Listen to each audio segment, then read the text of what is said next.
पालकांनी थॉमस एडिसनच्या आईप्रमाणे मुलांना तू करू शकतोस हा आत्मविश्वास देणे गरजेचे. प्राध्यापक तौहीद मुजावर. प्रदीप अप्पा कदम यांच्या संकल्पनेतून पलूस येथे विद्यार्थी करिअर मार्गदर्शन सोहळा संपन्न. विद्यार्थ्यांनी आपल्या आईवडिलांच्या कष्टाची जाणीव ठेवून त्यांना सुखी करण्यासाठी करिअर घडवावे, तर पालकांनीही थॉमस एडिसनच्या आईप्रमाणे आपल्या मुलांमध्ये तू करू शकतोस हा आत्मविश्वास निर्माण करावा. भीती किंवा संभ्रम न बाळगता आत्मविश्वासपूर्वक धाडसाने निर्णय घ्यावेत, असे प्रतिपादन करिअर काउन्सिलर व यशस्वी प्लेसमेंट ऑफिसर प्राध्यापक तौहीद मुजावर यांनी केले.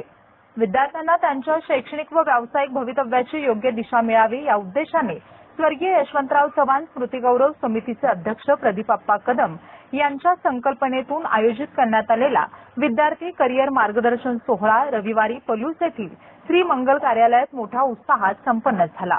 यावेळी प्राध्यापक तौहीद मुजावर प्रमुख मार्गदर्शक म्हणून बोलत होते. कार्यक्रमाच्या अध्यक्षस्थानी पलूस शिक्षण प्रसारक मंडळाचे सचिव धोंडीराम शिंदे होते. प्रमुख पाहुणे म्हणून पीव्हीपी आयटी सांगलीचे प्राध्यापक रोहित पाटील व स्वर्गीय यशवंतराव चव्हाण स्मृतिगौरव समितीचे अध्यक्ष प्रदीप अप्पा कदम, सरकारी आयटीआय पलूसचे अमोल चव्हाण, साई कॉम्प्युटरचे सोमनाथ शिंदे, महाराष्ट्र राज्य शिक्षक परिषद विभागीय अध्यक्ष बाळासाहेब कटारे, राष्ट्रवादी काँग्रेसचे सांगली शहर जिल्हा सचिव महेश साळुंके तसेच सांगली शहर जिल्हा सरचिटणीस तानाजीराजे जाधव उपस्थित होते. प्राध्यापक मुजावर यांनी विद्यार्थ्यांना 10वी व 12वी नंतर उपलब्ध असलेल्या विविध करिअर संधी, शिष्यवृत्ती योजना व उच्च शिक्षणाचे पर्याय, सरकारी व खासगी क्षेत्रातील रोजगाराच्या संधी, अभियांत्रिकी क्षेत्रातील बदलते प्रवाह आणि करिअर नियोजन याबाबत सखोल मार्गदर्शन केले. विद्यार्थ्यांनी केवळ गुणांच्या आधारे नव्हे तर स्वतःच्या क्षमता, आवड आणि कौशल्यांच्या आधारे करिअरची दिशा निवडावी असे आवाहन त्यांनी केले. या प्रसंगी प्रदीप अप्पा कदम यांनी विद्यार्थी व पालकांना संबोधित करताना सांगितले की 10वी आणि 12वी नंतर अनेक विद्यार्थी व पालक करिअरच्या निवडीबाबत संभ्रमात असतात.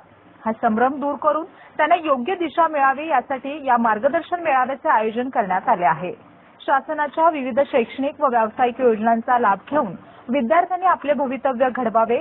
विद्यार्थ्यांना कोणत्याही प्रकारची अडचण भासल्यास आम्ही त्यांना सर्वतोपरी सहकार्य करू, अशी ग्वाही त्यांनी दिली.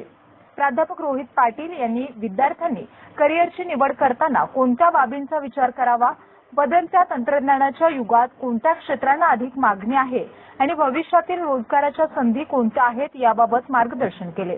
सरकारी आयटीआयचे अमोल चव्हाण यांनी 9वी नापास, 10वी उत्तीर्ण तसेच 12वी नंतर आयटीआयमध्ये उपलब्ध असलेल्या विविध अभ्यासक्रमांची माहिती देत कौशल्याधारित शिक्षणाच्या संधी विद्यार्थ्यांसमोर मांडल्या. या मार्गदर्शन सोहळ्यात विद्यार्थी आणि पालकांनी मोठ्या उत्साहाने सहभाग घेत विविध प्रश्न उपस्थित केले. संजय शिंदे यांनी उपस्थितांचे स्वागत केले. अभिजित सावंत यांनी प्रास्ताविक केले तर अंकुश राजमाने यांनी सूत्रसंचालन केले. तर आभार पठाण यांनी मानले. गायत्री निकम यांनी मनोगत व्यक्त केले.